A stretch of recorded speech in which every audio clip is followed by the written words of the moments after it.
ध्यान दीजिएगा बच्चों, हम लोग पढ़े थे कक्षा 9 की मैथ। तो कक्षा 9 की मैथ में हम लोग पढ़े थे सरल रेखा यानी निर्देशांक ज्यामिति, जिसमें से हम 2 वीडियो में इसके बेसिक नियमों के बारे में क्या किए थे, बता चुके थे। और इस वीडियो में ध्यान देगा हम लोग सीखेंगे किसी दिए गए बिंदु को ग्राफ पेपर पर कैसे अंकित करते हैं। तो देखिए हम लोग चलते हैं। जैसे कोई हमें किसी दे दिया प्रश्न, कह दिया निम्नलिखित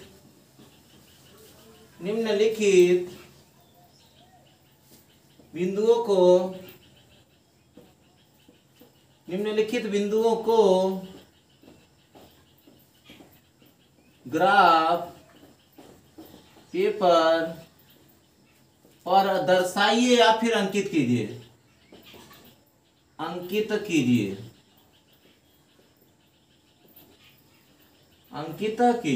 अब देखिए जैसे कुछ बिंदु दे दिया हमें, पहले 2,3, 5,6, -2, -3, 0,5, 0,5 और 0,-3, आगे दे दिया 5,-3, 5,-3, आगे दे दिया 0,0 और दे दिया 2,0। इस प्रकार कई बिंदु दे दिया।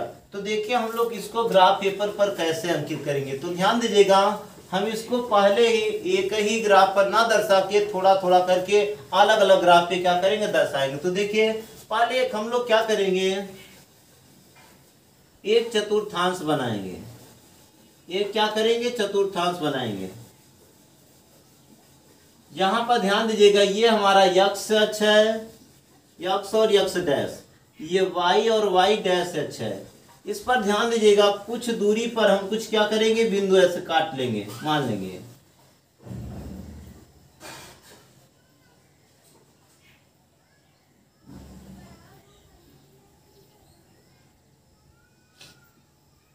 चलिए अब ध्यान दीजिएगा, हम लोग दर्शाएंगे 2,3 को। पहला बिंदु हम लोग उठाएंगे 2,3। तो यहाँ पे ध्यान दीजिएगा, जो पहला बिंदु है हमारा 2,3, तो यहाँ देखिए x का जो मान है यहाँ पे 2 दिख रहा है और जो y का मान है वो 3 दिख रहा है। तो देखिए x अक्ष, ये देखिए हमारा x अक्ष दिख रहा है। अब x अक्ष की हमें धन दिशा में चलना है कि ऋण दिशा में, ये हमें ये बिंदु बताएगा।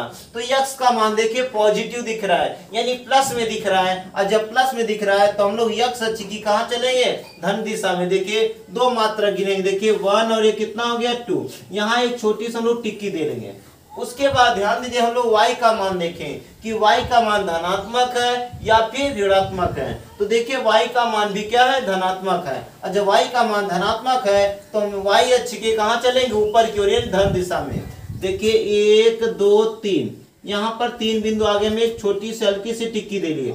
अब इसको दोनों को डाट डाट हम क्या करेंगे, बढ़ाएंगे। ये देखिए दोनों को हम बढ़ा लिए डाट डाट। तो ये दोनों देखिए यहाँ पर काट रही, जहां पर ये काट रही वही हमारा हो जाएगा 2,3, ये हमारा हो जाएगा बिंदु।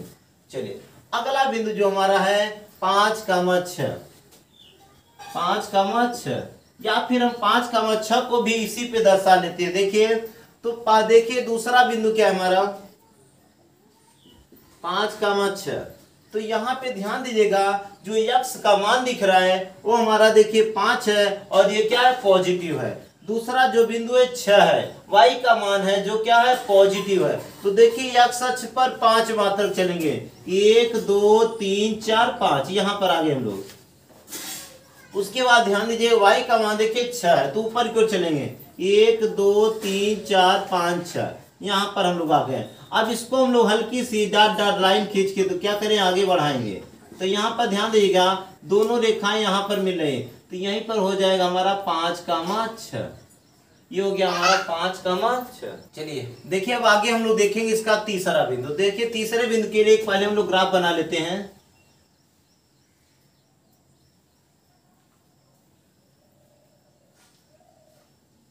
ये देखिए हमारा हो जाएगा x अक्ष, x और क्या हो गया, x डैश, ये हो गया y और y डैश। उसके बाद ध्यान इस पे कुछ रेखाएं खींच लेते हैं।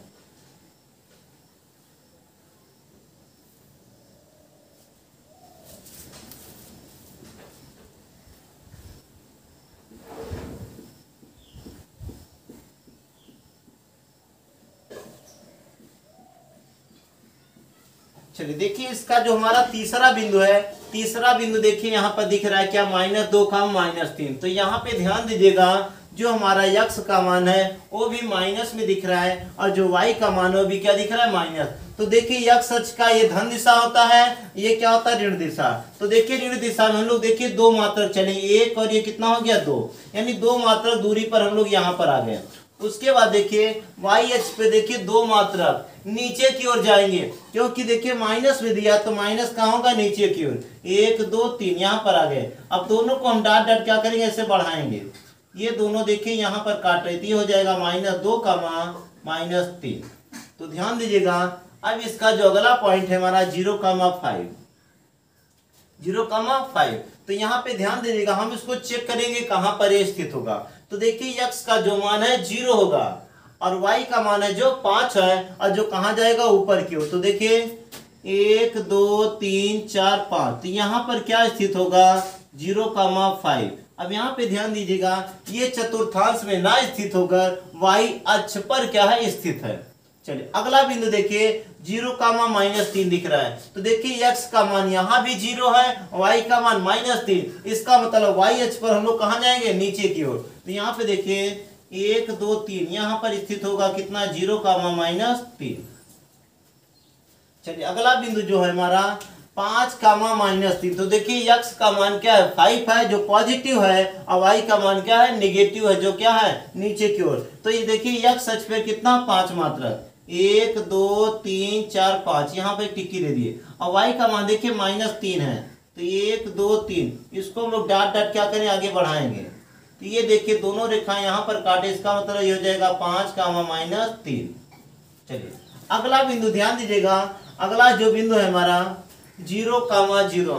ध्यान दीजिएगा हम बताए थे जब x और y के दोनों मान 0 हो जाए या शून्य हो जाए तो अक्षों पर ना स्थित होगा, ना तो चतुर्थांश में स्थित होगा, बल्कि वह कहाँ स्थित होगा, मूल बिंदु। तो देखिए इसका जो हमारा 0,0 दिख रहा है बिंदु, ये कहाँ स्थित होगा, मूल बिंदु 0,0, ये हो गया।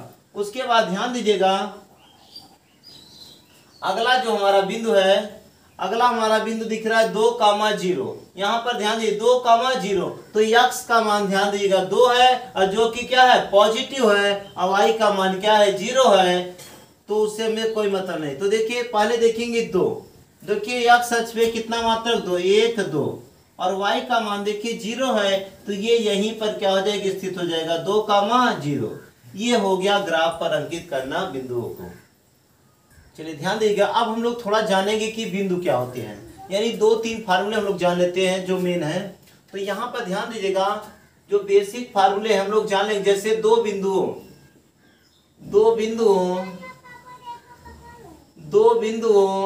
x1, y1, x1, y1, x1, y1 और x2, y2 के बीच की दूरी,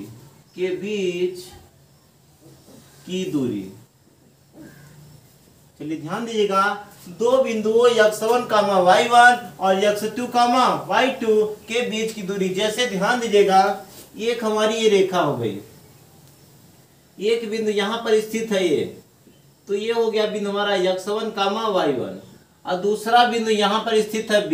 यहाँ का निर्देशांक दे दिया x2, y2। तो यहाँ पर ध्यान दीजिएगा इसके बीच की दूरी जो होती है ये d से दिखाते हैं।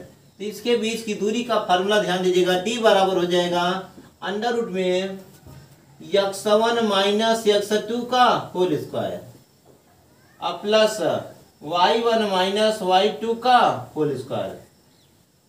और ध्यान दीजिए इसको इस तरीके भी दिया रहता है बुक में, ध्यान दीजिएगा x2 माइनस x1 का whole square plus y2 minus y1 का होल स्क्वायर। तो ध्यान दीजिएगा कंफ्यूज मत होइएगा, दोनों काम करेगा, दोनों एक ही फार्मूले हैं। यानी दो बिंदुओं के बीच की दूरी निकालने का चाहे ये फार्मूला लगा देंगे चाहे ये वाला फार्मूला लगा देंगे, दोनों से आंसर क्या आएगा, सेम आएगा।